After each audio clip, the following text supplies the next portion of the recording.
Good morning, everybody. Today, myself Roy. Welcome you all in this online platform.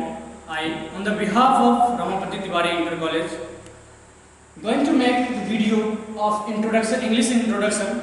Gentlemen, आप लोग UP board से हैं, तो मैं प्रयास करूँगा ज़्यादातर बातें हिंदी में बताऊँ, बट जहाँ भी इंग्लिश होगा उसको समझने का प्रयास कीजिएगा। देखिए, ये वीडियो हम लोग एक इंट्रोडक्शन वीडियो के रूप में बनाने जा रहे हैं। इसमें आप लोगों को हम बताएंगे कि आपके पास टाइम ज़्यादा नहीं है, बहुत सारा टाइम आपका बीत चुका है, तो इस वीडियो में आपको बताएंगे हम कि कैसे आप पढ़ें ताकि इंग्लिश को बहुत अच्छे से कर पाएँ। इंग्लिश लोगों के लिए एक बर्डन हो जाता है, एक भार हो जाता है एग्जाम में कि इंग्लिश का प्रिपरेशन कैसे करें, यार हिंदी मीडियम में है, इंग्लिश नहीं हो पाता है।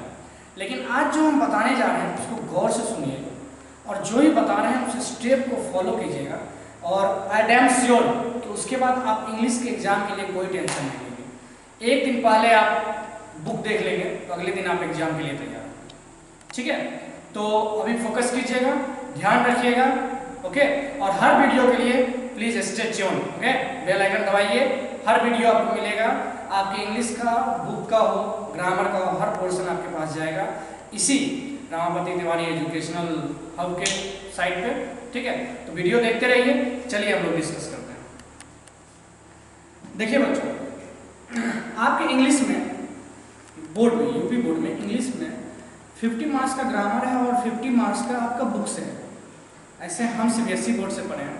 ठीक है, सीबीएसई बोर्ड में क्या है, उसमें आपको 4 सेक्शन होता है, जिसमें पहला रीडिंग सेक्शन, दूसरा राइटिंग सेक्शन, तीसरा आपका जो है लिटरेचर से होगा, ग्रामर से होगा, उसके बाद फिर लिटरेचर से होगा। 4 सेक्शन होता है।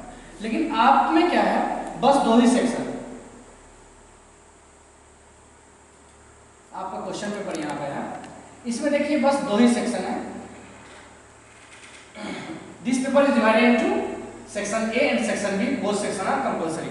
मींस आपका जो है 2 ही सेक्शन है, एक आपका बुक से हो गया और एक आपका ग्रामर पोर्शन से हो गया। और इवन इक्वल मार्क्स डिवाइड है, 50 मार्क्स का आपका बुक से है, 50 मार्क्स का आपका ग्रामर से है। लेकिन ध्यान रखिएगा, अभी भी हम बोलेंगे आप लास्ट 1 से 2 मंथ बुक पे ध्यान दीजिए। ठीक है, फिर आप अच्छे नंबर ला सकते हैं। लेकिन आपको आखिर जब बुक पे ध्यान नहीं देना है तो करना क्या है, उस चीज को हम बता रहे हैं। इंग्लिश में आपको क्या करना है ताकि सिर्फ आपका 12th ही नहीं, अदर चीज भी आपका अच्छे से हो जाए। ठीक है, जहां भी आप इंग्लिश के लिए जाएं या इंग्लिश से कोई भी चीज पढ़ें, आप इजीली से इसको कर सकें। आपको पता है English is a international language, ये एक इंटरनेशनल लैंग्वेज है, इससे आप कहीं भी खड़े हो सकते हैं। ठीक है, चाहे वो दुनिया का कोई भी कोना हो, वहाँ का लैंग्वेज नहीं समझेंगे लेकिन इंग्लिश सब समझता है। ठीक है, तो इंग्लिश को हमको बनाना है, अच्छा बनाना पड़ेगा अपने लाइफ में। जैसे हिंदी है, कभी आपको किसी ने बताया कि हिंदी में क्या पढ़ना है या फिर बोलने के लिए कोई सिखाया? आप एक इन्वायरमेंट मिला और आप हिंदी बोलने लगे। ठीक इसी तरह इंग्लिश भी है, English is also a language, English भी एक लैंग्वेज है और इसको आप सीख सकते हैं। बट क्या है, आप लोग एक बर्डन ले लिए हैं कि ये हमारे लिए भार है, नहीं हो सकता है, नहीं हो सकता है। कभी सोचे हैं कि नहीं ये भी हो सकता है? जिस दिन आपने ये सोचना स्टार्ट कर दिया कि ये भी हो सकता है, हम कर सकते हैं, आप इंग्लिश इजिली कर लेंगे। आइए पहले हम लोग क्वेश्चन को डिस्कस करते हैं, आपको बताते हैं कि आपके क्वेश्चन में किस टाइप का क्वेश्चन आता है, फिर हम आपको उसको पढ़ने का तरीका बताएंगे और इंग्लिश को कैसे ओवरकम करें वो बताएंगे।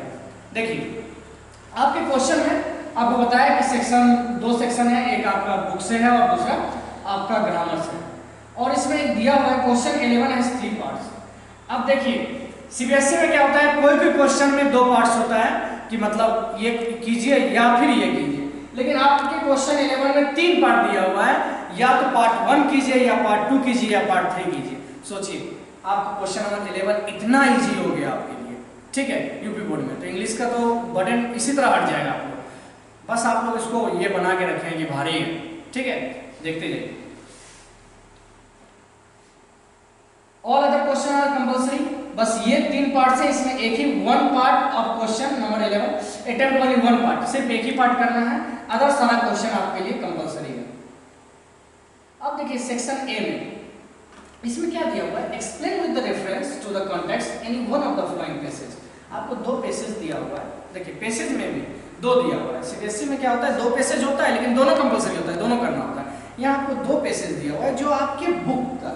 ठीक है, ये आपके बुक का है, ये पैसेज आपको दिया है और इस पैसेज को आपको पढ़ना है और फिर क्या करना है, एक पैसेज को एक्सप्लेन करना है। ठीक है, इसमें क्वेश्चन नहीं है, इस पैसेज को एक्सप्लेन करना है। अब अगर आप बुक पढ़े होंगे तो आप इस पैसेज को एक्सप्लेन कर सकते हैं, लेकिन आप बुक पढ़ने के बाद भी इसको कैसे एक्सप्लेन करेंगे? एक्सप्लेन करना मतलब बोलना नहीं है, आपको इसमें लिखना है इसके बारे में। तो इसके लिए बच्चों क्या करना पड़ेगा, बुक अभी छोड़ दीजिए, आप क्या कीजिए, एक टॉपिक उठाइए, उस पर लिखना स्टार्ट कीजिए। न्यूज़पेपर लीजिए, बस एक पैराग्राफ पढ़िए, उसका हर वर्ड को अंडरलाइन कीजिए, जो भी हार्ड है उसका मीनिंग ढूंढिए और डेली करते जाइए। इससे क्या होगा, आपका लिखने का और पढ़ने का हैबिट बनेगा। अगर आप इसको पढ़ ही नहीं सकते हैं, इस बार यूपी बोर्ड में हमने देखा, क्या देखा कि बच्चे इस टाइप की चीज को कर ही नहीं पा रहे थे एग्जाम टाइम में। ठीक है, तो इसको कैसे करेंगे आप? इसको करने के लिए आपको सबसे पहले इसको समझना पड़ेगा। और आज तक अगर आपने कभी इंग्लिश को पढ़ा ही नहीं तो इसको समझ नहीं पाएंगे, और लिखने की बात तो दूर रहेगी। लेकिन क्या करें, आप कोई भी बुक का एक चैप्टर उठाइए, 4 लाइन 5 लाइन 10 लाइन उसको पढ़िए, अंडरलाइन कीजिए, उसके बाद उससे वर्ड्स निकालिए, फिर उसको समझने का प्रयास कीजिए। जब आप इसको समझेंगे तभी आप इसके बारे में और डिटेल में लिख पाएंगे। जैसे आपको कोई 2 लाइन दिया हुआ है, 3 लाइन दिया हुआ है आपके स्कूल के बारे में, ठीक है, आप स्कूल की पूरी कहानी जानते हैं अपने स्कूल की, और 3-4 लाइन दे दिया है कि आप Ramapati Tiwari inter college principal ये, डायरेक्टर ये, ठीक है, आपको उसके बारे में लिखना है। तो कैसे आप एक्सप्लेन करेंगे? जब आप उसको जानेंगे। और दूसरा चीज, जब आपको लिखना आएगा तभी आप एक्सप्लेन कर सकते हैं। तो लिखना कैसे आएगा बच्चों? इसके लिए आपको क्या करना पड़ेगा, राइटिंग हैबिट बनाना पड़ेगा। साल भर आप लिखने का प्रैक्टिस कीजिए। ठीक है, आइए, तो इसमें आपको हम बताए 2 पैसेज हैं, 2 में से कोई एक पैसेज करना है आपको। देखिए, आप क्वेश्चन नंबर 2 पे है, answer one of the following question not more than 30 words. आपको इसमें 3 क्वेश्चन दिए हुए हैं। इस 3 क्वेश्चन में एक ही क्वेश्चन को आपको करना है। आप देखिए, what are the 3 important qualities of valuable life? क्या ये आप नहीं जानते? हर आदमी जानता है कि लाइफ में, वैल्यूएबल लाइफ में क्या इंपॉर्टेंट क्वालिटीज है, जानते हैं। बिना बुक को पढ़े इस क्वेश्चन का आप आंसर कर सकते हैं। पहला और दूसरा क्वेश्चन बिना बुक पढ़े कर सकते हैं, जबकि ये आपके बुक का 50 मार्क्स आपके बुक का है। लेकिन बिना पढ़े आप फर्स्ट और सेकंड क्वेश्चन इजीली कर सकते हैं, बट आपको लिखना आना चाहिए। अब ये कौन नहीं जानता है कि हमारी लाइफ में वैल्यूएबल क्वालिटीज क्या है? ये आप जानते हैं, लेकिन आप इसको लिख नहीं पाएंगे। तो फिर याद रखिएगा, लिखने का हैबिट बनाना है। आइए next question, third question, fill in the blanks है in the following sentence with the most suitable word given within the bracket में आपको दिया हुआ है वर्ड्स, इसमें आपको फिल अप द ब्लैंक्स करना है। इसमें भी अगर आप बुक नहीं पढ़ें फिर भी कर सकते हैं, बट आपको क्या होना चाहिए, वर्ड्स का मीनिंग पता होना चाहिए और सेंटेंस को समझने की क्वालिटीज होनी चाहिए। तो ये आप इजीली कर सकते हैं। Fourth number, answer one of the following question about 75 word. ये आपके बुक का। अब बताइए, इतने में से 3 क्वेश्चन देख लीजिए, चौथे क्वेश्चन पे हम आए, 8 मार्क्स आपके बुक का है, जिसको आप अगर बुक नहीं पढ़ेंगे तो नहीं कर पाएंगे, क्योंकि वो स्टोरी है। अब आपने बुक पढ़ लिया, ठीक है, आप बुक का स्टोरी, आपके टीचर आए, बुक पढ़ा दिया, आपको स्टोरी बता दी, ठीक, आप उसका रट लिए आंसर। मानिए ये नहीं आया आंसर, क्वेश्चन कहीं और से आ गया, लेकिन आपकी बुक का है स्टोरी, उसी स्टोरी से क्वेश्चन, तो क्या आप लिख पाएंगे? नहीं ना। उसके लिए आपको क्या करना पड़ेगा? फिर से वही चीज़, आपको लिखने की हैबिट बनानी पड़ेगी। बुक्स ज़्यादा इंपॉर्टेंट नहीं है, बुक्स के पीछे मत भागिए। बुकिश नॉलेज जरूरी नहीं है, जरूरी क्या है? लिखना। इंग्लिश वही है, जितना आप लिखेंगे, प्रैक्टिस करेंगे और आपस में बातचीत करेंगे, उतना इंग्लिश आप सीखेंगे। तो ये आपके बुक का था। आइए question number 5, answer any 2 of the following question about 30 words. ये भी आपके बुक का है, ठीक है, ये तो 30 वर्ड्स वाले हैं, ये अगर आप सारा क्वेश्चन आंसर याद करेंगे तो हो जाएगा, लेकिन फिर भी हम यही कहेंगे कि लिखने का प्रैक्टिस कीजिए। Explain with the reference to the context any one of the following excerpt. ये आपके बुक का है, पोयम है। इसको भी अगर आप बुक नहीं भी पढ़े हैं, यहाँ से अगर आप थोड़ा बहुत उस पोयम के बारे में जान रहे हैं तो आप लिख सकते हैं, अगर आपके पास लिखने की हैबिट है। अब देखिए, सेंट्रल आइडिया लिखना है पोयम का। पोयम का सेंट्रल आइडिया लिखना है। पोयम तो आप पढ़े हैं, ठीक है, टीचर आपको पोयम पढ़ा दिए हैं, पोयम का मीनिंग बता दिए हैं सारे वर्ड्स का। सेंट्रल आइडिया लिखना है उस पोयम के बारे में, तो वो कहाँ से लिखेंगे? बहुत आप याद करेंगे फिर भी भूल जाएंगे, लेकिन अगर आपका लिखने का हैबिट होगा तो आप इजीली किसी एक पोयम का सेंट्रल आइडिया लिख सकते हैं। उसके बाद है right the definition of any of the following figure of speech with two example। देखिए इसके बारे में हम थोड़ा सा बता दें क्योंकि हमारा नेक्स्ट लेक्चर जो है ना हम इसी पे बनाएंगे। तो फिगर ऑफ स्पीच क्या होता है वो, जैसे आप शादी में जाते हैं, ठीक है, शादी में जाते हैं तो नॉर्मली भी जाते हैं और दूसरा अच्छे से पाउडर लगाते हैं, सजते हैं, संवरते हैं, फिर शादी में जाते हैं, ठीक है, तो देखने में अच्छे लगते हैं। वही चीज़ है पोएम में, क्या किया जाता है ना कि पोएम को और अच्छे से एक्सप्लेन कर, जैसे आपको सेंट्रल आइडिया लिखना था तो पोएम को आपको एक्सप्लेन करना है तो आप इस चीज़ को उसको सजना संवरना पड़ेगा, ठीक है। मतलब कभी आप बाल कटाते हैं तो आपके पिताजी कहते हैं अरे तुम शाहरुख खान तो नहीं हो, या ऐसे करोगे शाहरुख खान नहीं बन जाओगे, तो वो ये चीज़ वो इनडायरेक्ट आप पे कमेंट कर रहे हैं। ठीक इसी तरह से जब आप कोई पोएम का एक्सप्लेन करेंगे या सेंट्रल आइडिया लिखेंगे और उसमें आप लिखते हैं कि इस पोएम में ये पोएटिक डिवाइस यूज किया है, जैसे वो कभी बोलते हैं कि जो बारिश की बूंद है वो चांदी की तरह लग रहे थे, चांदी की तरह ऐसे लग रहे थे जैसे उसके बाल जो है चांदी की तरह है। क्या बारिश के बाल होते हैं? नहीं होते हैं, लेकिन उसको एक्सप्लेन किया गया, उसको पर्सनिफाइड किया गया है, ठीक है, उसको एक लिविंग बीइंग से, ठीक है, सजीव से कंपेयर किया गया है। तो अब जब उस टाइप का पोएम होगा और आप उसमें लिखेंगे कि यहाँ पे कभी जो है इसको एक सजीव से कंपेयर किए हैं, पर्सनिफाइड किए हैं, तो जो कॉपी चेक करने वाला होगा ना बच्चों, तो वो सोचेगा वाह इस बच्चे ने पढ़ा है, और वो आपको फुल मार्क्स देंगे, ठीक है, बहुत अच्छा मार्क्स आपको मिल जाएगा जब इस तरह से आप लिखेंगे। इसी को बोलते हैं सजाना। तो इसका आपको मतलब इसको डिफिनेशन लिखना है और इसका दो एग्जाम्पल लिखना है। तो इस पे आपको लेक्चर देंगे, इस नेक्स्ट लेक्चर आप देखिएगा, तो ये समझ जाइए। अब आ जाइए सेक्शन बी पे। अब देखिए सेक्शन ए में जो आपका 50 मार्क्स था, अगर आप बुक ना पढ़ें फिर भी आप हमको लगता है 30 मार्क्स ला सकते हैं, 100% 30 मार्क्स कोई नहीं काटेगा। बस सिर्फ आपको लिखने का हैबिट होना चाहिए। अगर लिखने का हैबिट बनाए 30 मार्क्स ऐसे हो गया। 20 मार्क्स के लिए आपको बुक का नॉलेज होना चाहिए, तो आपको 20 मार्क्स के लिए बुक पढ़ना है, और बाकी आपका जो 80% मार्क्स हुआ, 80 मार्क्स हुआ, उसके लिए आपको क्या करना पड़ेगा? लिखने की हैबिट बनानी पड़ेगी, पढ़ने की हैबिट बनानी पड़ेगी, सुनने की हैबिट बनानी पड़ेगी। जब आपके क्लास में टीचर पढ़ा रहे हैं तो उसको गौर से सुनिए, घर पे जाइए पढ़िए, ठीक है, न्यूज़पेपर उठाइए, कोई भी इंग्लिश का कुछ भी रखा हुआ है, पोएम का बुक रखा है, स्टोरी बुक रखा है, बस उसको उठाइए, पढ़िए, समझने का प्रयास कीजिए, लिखने का प्रयास कीजिए, इंग्लिश बहुत ईजी हो जाएगा। दूसरे दिन से आप कहेंगे कि इंग्लिश के लिए कोई टेंशन नहीं है, ठीक है। हम लोग एग्जाम से 2 दिन पहले इंग्लिश का बुक उठाते थे, एक बार स्टोरी देखते थे, एग्जाम में जाते थे। मैं बता दूं आप लोगों को, मुझे CBSE में 95% मार्क्स था इंग्लिश में, जबकि इंग्लिश हम लोग 2 से 3 दिन पहले पढ़ते थे। क्यों? कि हम खुद डिफेंस स्कूल से हैं, वहाँ क्या होता था, हम लोग इंग्लिश में ही बात करते थे। एकेडमिक एरिया में हम लोगों को इंग्लिश में बात करना होता था, हिंदी में बात करने में फाइन होता था। तो एक हम लोग को एनवायरनमेंट मिल गया। आप खुद सोचिए, हिंदी का एग्जाम होता है आपका, आप क्या करते हैं? साल भर पढ़ते हैं? नहीं, एग्जाम से कुछ दिन पहले आप बुक उठाते होंगे, बुक का पढ़ते होंगे, ज़्यादा से ज़्यादा आप ग्रामर पढ़ते होंगे साल भर, और बुक का स्टोरी उठाते होंगे, क्वेश्चन आंसर पढ़ते होंगे, एग्जाम में आके बैठ जाते होंगे, कोई टेंशन नहीं होता था। कहते होंगे कि अरे चल हिंदी का एग्जाम है यार, ऐसे हो जाएगा। ठीक उसी तरह बच्चों आप अदर चीज़ों के लिए, इंग्लिश के लिए भी आप वही कर सकते हैं, ओके, कि बस आप प्रैक्टिस में रहिए। आप खुद कहेंगे कि अरे इंग्लिश का एग्जाम है, कोई टेंशन नहीं है, इंग्लिश ऐसे हो जाएगा, ठीक है। तो ये हो गया। अब सेक्शन बी पे आइए, जो आपका फुल्ली 50% मार्क्स जो है ग्रामर से है, ठीक है। तो ये ग्रामर पोर्शन बच्चों, हम हर ग्रामर पोर्शन जितना आपके 10 साल के क्वेश्चन में आया है, ठीक है, 10 साल के क्वेश्चन में जो भी ग्रामर आया है वो आपको हम बताएंगे, ठीक है। उतना ग्रामर आपको हम इसी चैनल पे डील कर देंगे। आप उसको देखिएगा, पढ़िएगा और प्रैक्टिस कीजिएगा। क्वेश्चन भी डालेंगे हम इसके डिस्क्रिप्शन में, जैसे आपको हम पार्ट्स ऑफ स्पीच पढ़ाया है या फिर आपका ये इनडायरेक्ट स्पीच है, ये पढ़ाया है, इससे रिलेटेड आपको क्वेश्चन हम डाल देंगे, ठीक है। उस क्वेश्चन को बनाइएगा, सॉल्व कीजिएगा और स्कूल के टेलीग्राम और व्हाट्सएप ग्रुप पे आप ज्वाइन करके उसको भेजिएगा, उसको हम चेक करेंगे और फिर आपको भेजेंगे। इतना आपके लिए स्कूल कर रहा है, तो आपको घर बैठे इस लेक्चर को देखिए, उसका होमवर्क जो दिया गया उसको कंप्लीट कीजिए और स्कूल के टेलीग्राम और व्हाट्सएप ग्रुप पे भेजिएगा। इसके लिंक डिस्क्रिप्शन में हम स्कूल का टेलीग्राम और व्हाट्सएप नंबर डाल देंगे, उससे आप ज्वाइन कर सकते हैं, ओके। तो आप ग्रामर पोर्शन में ज़्यादा कुछ बताना नहीं है, इस पे हम लोग डायरेक्ट लेक्चर बनाएंगे। ये आपका देखिए इनडायरेक्ट स्पीच है, इसको चेंज करना है,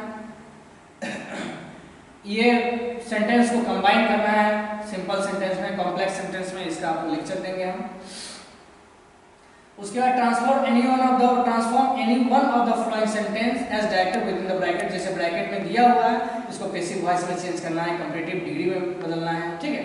तो ये सब आपके ग्रामर पोर्शन का है, इजीली आप कर सकते हैं। आपको ग्रामर पढ़ना पड़ेगा, सेंटेंस को करेक्ट करना है, उसके बाद use any 3 of the flowing idem phrases. बच्चों आइडम फ्रेजेस और एंटोनिम सिनोनिम्स का कोई सिलेबस नहीं है, आपको याद दिला दें। अगर कोई आपको बोलते हैं कि ये इतना आइडम फ्रेजेस याद कर लो या फिर इतना एंटोनिम सिनोनिम्स याद कर लो, तो गलत है बच्चों। इसका कोई सिलेबस नहीं है, ये अनलिमिटेड है। ये जितना आप याद करें वर्ड पावर आपका बढ़ेगा, ठीक है। जितना याद कर सकते हैं याद करें, तभी हो पाएगा, नहीं तो नहीं हो पाएगा। इसमें बहुत ज्यादा है ये, ठीक है। इसको पढ़िए और जब इंग्लिश आप पढ़ने लगेंगे समझने की क्वालिटी होगी। अगर आप कोई आइडम फ्रेजेस आप नहीं भी पढ़े हैं ना, तो जब उसको पढ़ेंगे तब आपको खुद समझ में आ जाएगा कि हाँ चलो ये इसके बारे में बोल रहा है, आप लिख सकते हैं।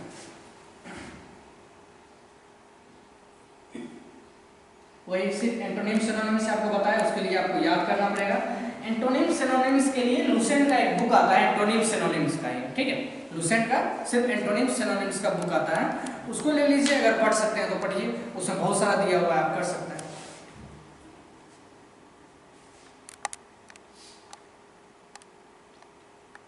ये वन वर्ड लिखना है, ठीक है। वन वर्ड लिखना है, जैसे हिंदी में आप पढ़ते होंगे, जो भगवान की पूजा नहीं करता है, जो भगवान की पूजा करता है, उसके लिए आप एक वर्ड लिखते हैं आस्तिक नास्तिक, ठीक। वैसे ये भी है, इसको भी आपको याद करना पड़ेगा, ये श्योरली आपको याद करना पड़ेगा। इसको आपका सेम तरह का वर्ड दिया हुआ है, इसका मीनिंग आपको समझाना है, मीनिंग लिखना नहीं है, मीनिंग समझाना है। कैसे? एक सेंटेंस के थ्रू, सेंटेंस लिख करके इसका आपको मीनिंग समझा सकते हैं। 2 अलग अलग सेंटेंस लिखिए जिससे इसका मीनिंग क्लियर हो जाए। अब देखिए हम लोग आ गए उस क्वेश्चन पे जिसका हम लोग को इंतजार था, क्वेश्चन नंबर 11, जिसमें आपको 3 पार्ट दिया गया था। आपको शुरू में इसलिए हम फोकस किए, 3 पार्ट दिया गया था। अब देखिए फर्स्ट पार्ट में क्या किया गया है, ट्रांसलेशन, ट्रांसलेट करना है। टेंस आपको पढ़ाएंगे, आप इजीली ट्रांसलेट कर सकते हैं, सबसे इजी चीज है ट्रांसलेशन। 10 मार्क्स आपको मिल गया।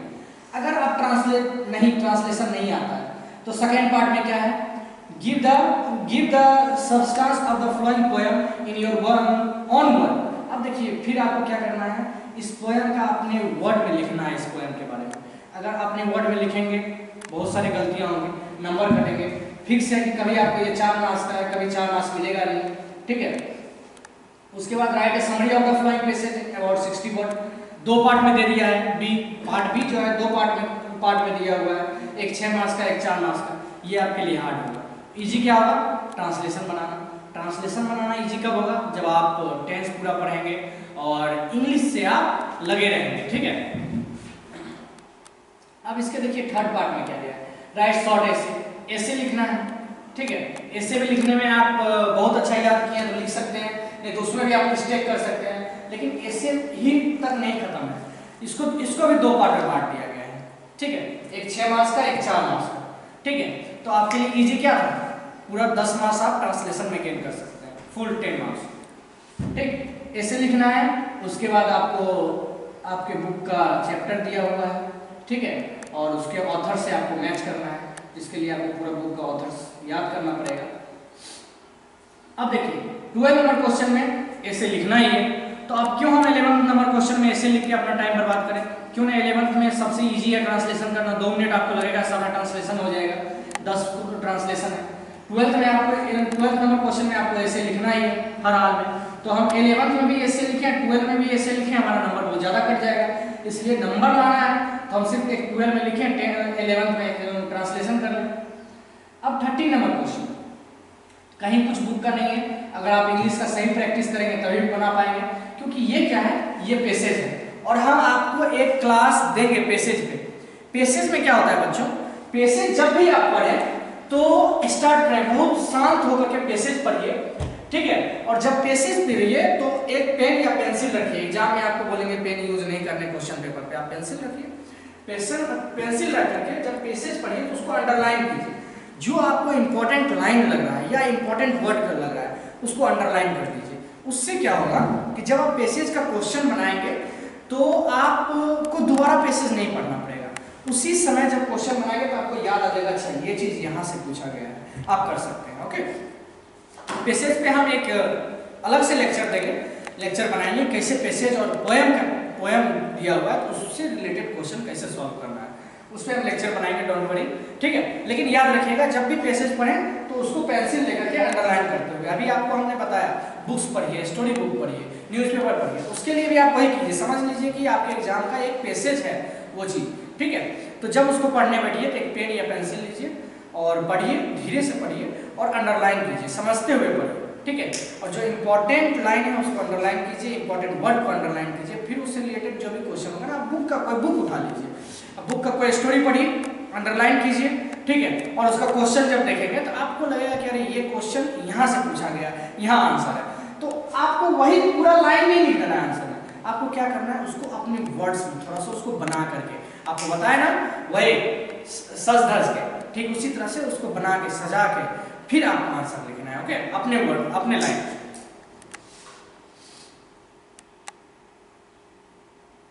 तो एक पैसेज, अब इससे नीचे देखिए आपको क्वेश्चन पूछा गया, ये क्वेश्चन आपको करना है, ओके, दैट्स ऑल। ये आपका था फर्स्ट लेक्चर इंट्रोडक्शन, आपको पता है अब क्या करना है, बस आप अभी से लग जाइए, अपने बुक्स उठाइए, ठीक है, बुक्स का स्टोरी पढ़िए, अंडरलाइन कीजिए और फिर वर्ड्स को खोजिए, वर्ड्स का मीनिंग निकालिए, जितना वर्ड्स पावर गेन कर सकते हैं उसको गेन कीजिए, ठीक है, और समझने का प्रयास कीजिए। जैसे जैसे आप समझने लगेंगे आपको इंग्लिश में मजा आने लगेगा, और उसके बाद हम गारंटी देते हैं इंग्लिश पढ़ने में आपको कहीं कोई दिक्कत नहीं होगा, आप इंग्लिश के एग्जाम के लिए टेंशन आपको फ्री हो जाएगा।